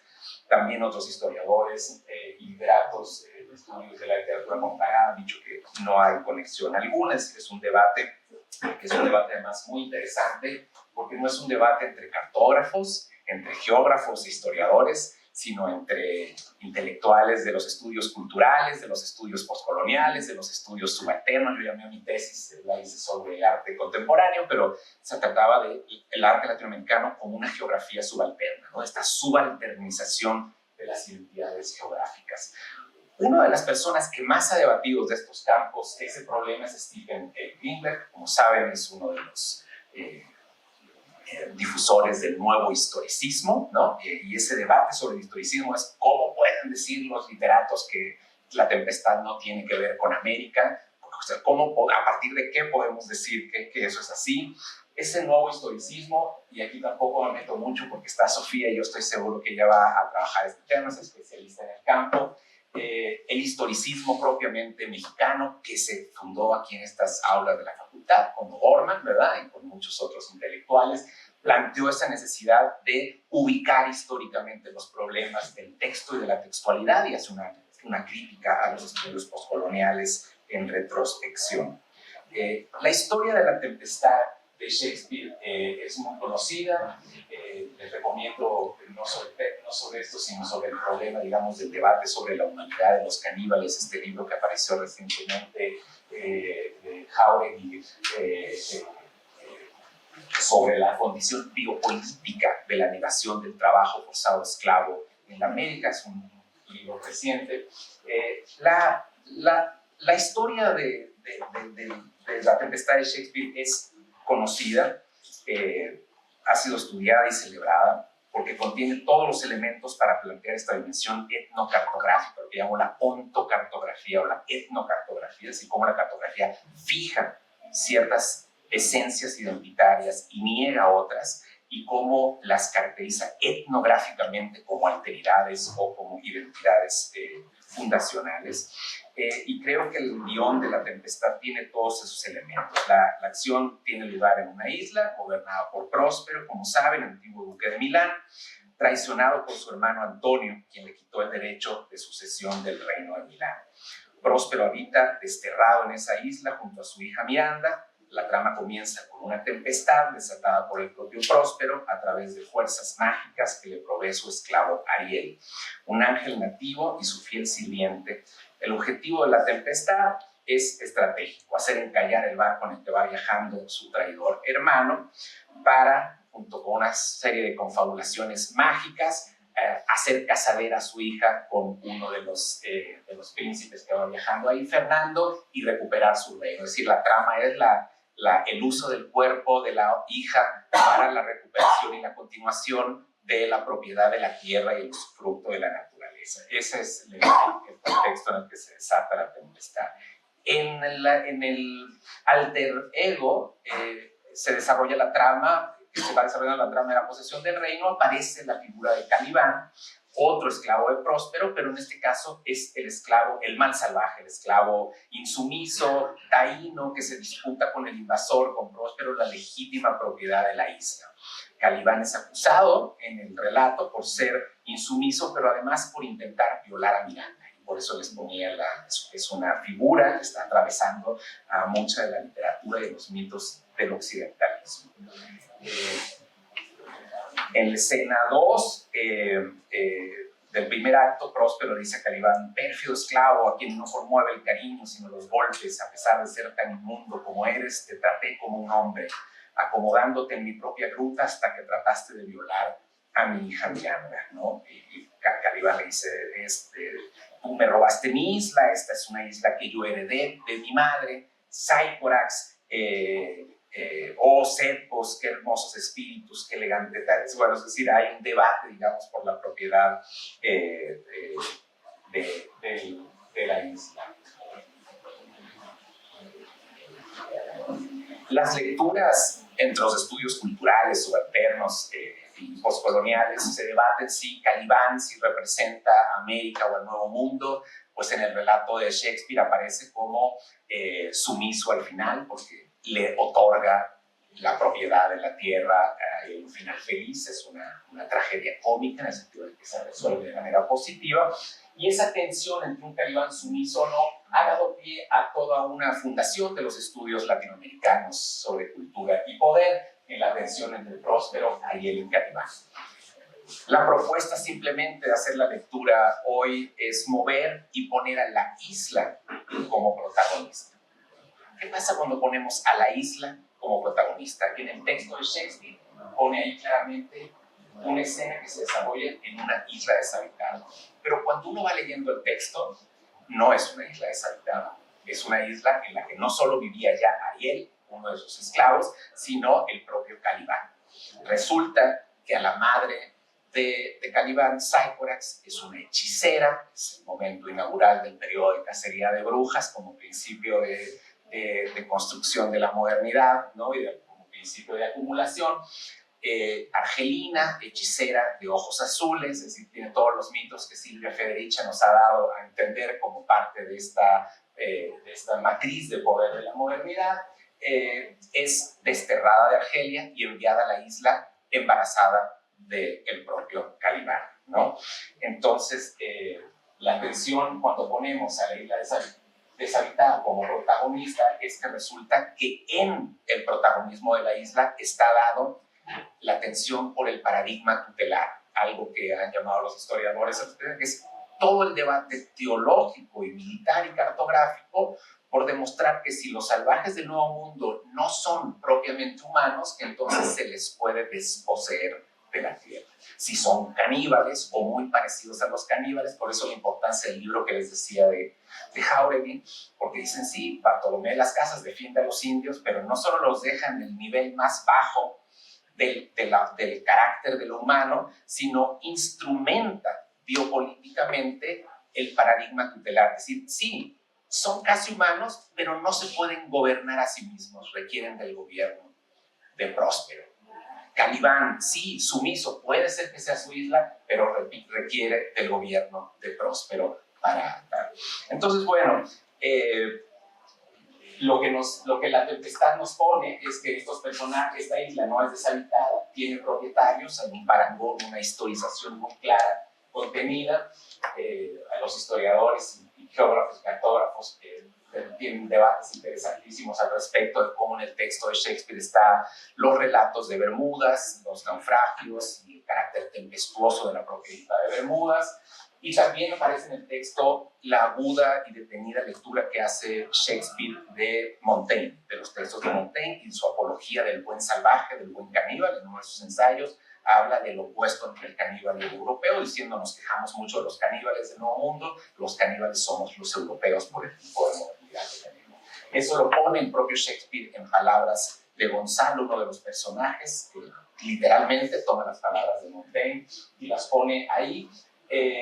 Y simplemente, porque se me van los minutos, cerrar diciendo qué podemos hacer con estas islas deshabitadas, pero que en realidad son desposesiones históricas que podemos trazar en múltiples de los archipiélagos o en América como contenedor del concepto de Nuevo Mundo. Muchos historiadores, escritores, lo que han hecho es reescribir La Tempestad. Uno de ellos es MSCA, otro isleño de Martinica, escribe Una Tempestad, y en La Tempestad de MSCA, en lugar de presentar un Calibán que cede al poder, es un Calibán que reivindica la posesión y que además cuestiona un elemento fundamental. En el texto de Shakespeare se sugiere, por cómo está escrito, que cuando Próspero toma la isla, se lo dice Calibán, tú tomas la isla, cómo está construida la oración hace entender que dice, la tomas a mi madre y a la isla, sugiriendo la violación originaria de la bruja por la cual es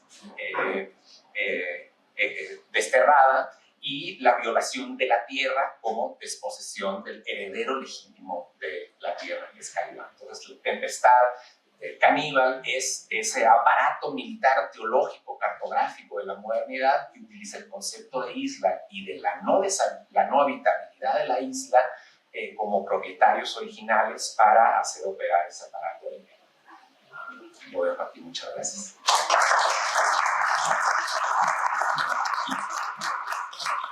Muchas gracias, doctor.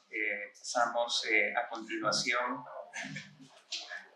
con la ponencia del doctor Matías Chiappe Hipólito del Centro de Estudios de Asia y África del Colegio de México, titulada Civilizaciones sumergidas en la literatura japonesa, de la leyenda de Urashima Taro a la novelística contemporánea.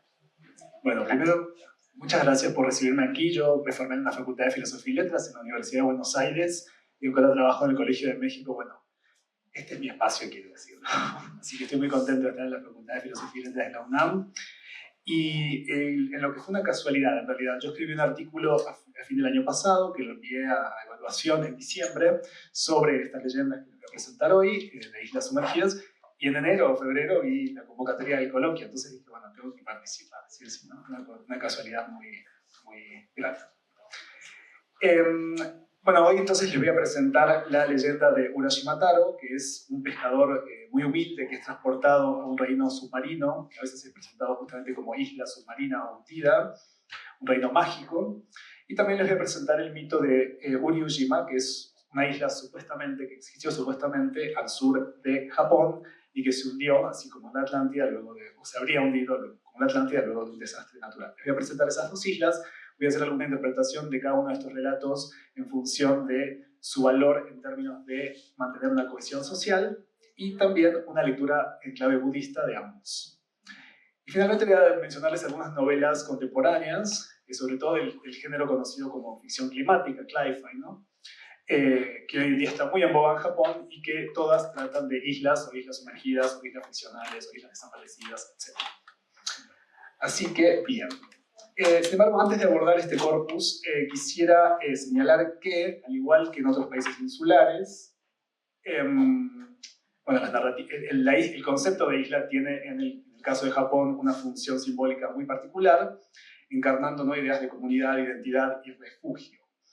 En este punto creo que está en una visión un poco distinta de la que vos decías de esta idea de todo mundo, ¿no? Porque justamente yo planteé la idea de micromundo. Particularmente en el caso de Japón se generó incluso una noción muy particular de identidad a partir de la concepción de isla, que supongo que sucede en otros campos también, en otros espacios también.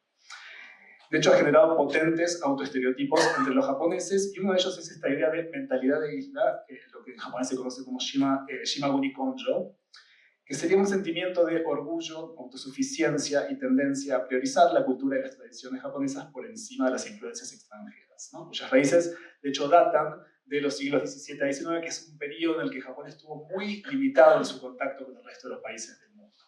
Entonces se habría generado en estos relatos de islas como conciencia de identidad, de idiosincrasia, que cada vez iba siendo más fuerte y cada vez luego se asimiló a pensamientos incluso nacionalistas. Entonces es hasta un poco opuesto, bueno, es un fenómeno distinto, ¿no?, al de todo el mundo, capaz. Bien, esto quería mencionarlo porque creo que es importante para entender la cultura japonesa y los relatos y la literatura japonesa también. La leyenda de Urajima Taro. No sé si alguno de ustedes la conoce, supongo que no sé quién es la persona que va a presentar sobre Japón, pero quizás lo haya conocido. La leyenda de Urajima Taro narra la historia de un humilde pescador que salva a una tortuga marina, la cual resulta ser la princesa Otohime, que estaba transformada en tortuga marina.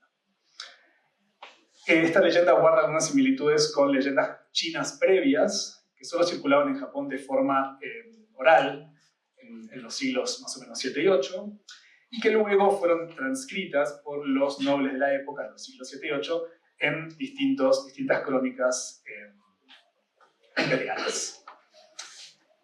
Y que, bueno, se mantiene hasta hoy en día. Yo ahora luego les voy a mostrar una imagen de un cuento, más bien un libro para niños contemporáneo que relata, ¿no?, o más bien cuenta nuevamente la historia de Urajima.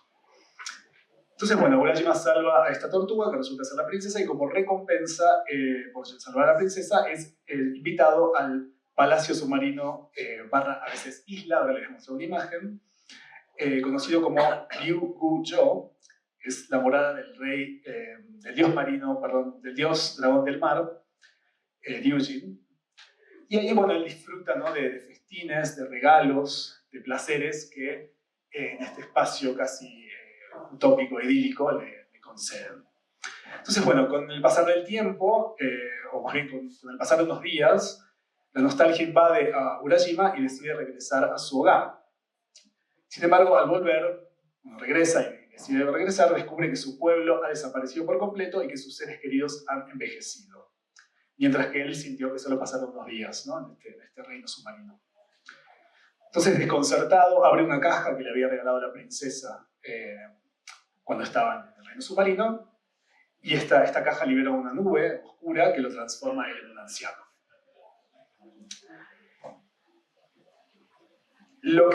Bueno, este es un típico relato de la tradición japonesa que se ha reescrito en muchísimas versiones, y este castigo, ¿no?, que recibe Urajima por ir a este mundo submarino, por aceptar entregarse a los placeres de este mundo submarino. Entonces el personaje de Urajima desafía los valores de la cohesión social, ¿no?, y prioriza su propia felicidad y satisfacción en este reino submarino, alejándose de su comunidad natal. Y este relato vendría a, ¿no?, narrar un castigo ante eso. Su desidia y desconexión con sus raíces tienen como consecuencia la pérdida de su hogar y la imposibilidad de reconectar con su pasado. La leyenda, recopilada por nobles burócratas del periodo Nara, del siglo VIII, puede interpretarse como una advertencia sobre la importancia de mantener los vínculos comunitarios y respetar el orden social establecido. Esta es una imagen, estos son todas del siglo XVIII, perdón, XIX, del reino de Ryuguyo, que como ven está representado como una isla, no es un reino submarino realmente. Entonces, también por eso me permití participar del coloquio con esta leyenda, porque justamente este reino submarino está presentado como una isla. Por ese lugar idílico que representaría la isla de Japón, finalmente, o el archipiélago de Japón. Ahora bien, desde una perspectiva budista, y esto es interesante porque la isla se presenta como un elemento paradigmático, ¿no? O característico de la noción de impermanencia, ¿no? De la noción de transitoriedad de las cosas que presenta el pensamiento budista. Entonces la leyenda de Oroshima nos ofrece una reflexión sobre cuán transitorias son las cosas y cuán peligroso es entregarnos al placer mundano. El reino submarino de Ryuguyo, con sus riquezas y tentaciones, representa un mundo ilusorio que seduce y aliena al individuo, impidiéndole apreciar la realidad y la transitoriedad de la vida. La transformación de Urashima en un anciano al abrir la caja simboliza la inevitabilidad del cambio y la futilidad de aferrarse a los placeres efímeros. Así que bueno, ustedes van a ver, si les interesa la literatura japonesa, la cultura japonesa, van a ver esta leyenda escrita muchísimas veces. Y también hay algunas otras leyendas similares que tienen que ver con este desfasaje temporal, y han estudiado este desfasaje temporal que implica este reino, ¿no? Como uno de los primeros casos de ciencia ficción en cuanto a la desestabilización de la cronología narrativa de las leyendas. Voy a hacer un salto temporal hasta el siglo XVII para presentarles el segundo ejemplo, que es el mito de Uryūjima. Perdón. ¿Esto lo habían visto antes o...? Perdón. Acá estaba la parte de la interpretación budista. Y este es el libro para chicos que yo les contaba, ¿no? Es un Kehon, un libro ilustrado, que es uno de los tantos que existen hoy en día, ¿no? De las reescrituras de esta leyenda de Oroshima. Hay cientos y cientos. Si ustedes buscan en internet, ponen Oroshima, van a ver cientos y cientos de libros en japonés, en inglés, en muchísimas lenguas. Así que bueno, y con esto ¿por qué traje la tapa de este libro? También porque esta leyenda con esta función de esta idea de castigo ante entregarse a los placeres mundanos sigue teniendo eficacia hoy en día en Japón. Eso es lo que quería mostrar con este libro contemporáneo. Bien. Paso a mi segundo ejemplo, entonces, el mito de Uryūjima, que es una isla, ¿no? Como les decía, que supuestamente existió hasta fines del siglo XVI, cuando, ahí está el mapa que pertenece a un texto llamado el Registro de los Testimonios Orales de Hofu, Hofu Kikigaki, fines del siglo XVII en realidad, pero la isla habría existido hasta fines del siglo XVI. Y este libro lo escribió un comerciante, Sadanori Tokura, que compiló distintos registros orales de ancianos que hablaban de esta isla, ¿no? Según registró Sadanori en estos relatos orales, la isla habría estado habitada por agricultores, comerciantes, mercaderes y pescadores. Es la isla de abajo de todo ese mapa, ¿no? Es esa isla central más bien grande, esa sería la isla de Uryūjima, y habría sido un puerto comercial muy importante que recibía barcos de diversas partes del mundo.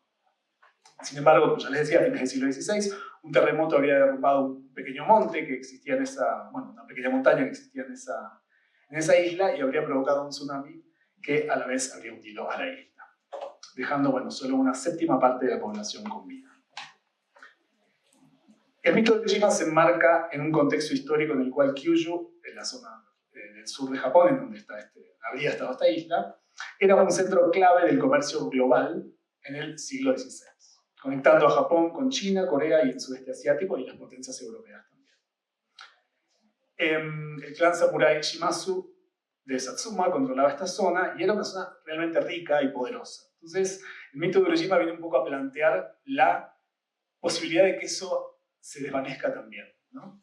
Es decir, una suerte de impermanencia, no de los placeres mundanos, sino ya de la cohesión social y de la riqueza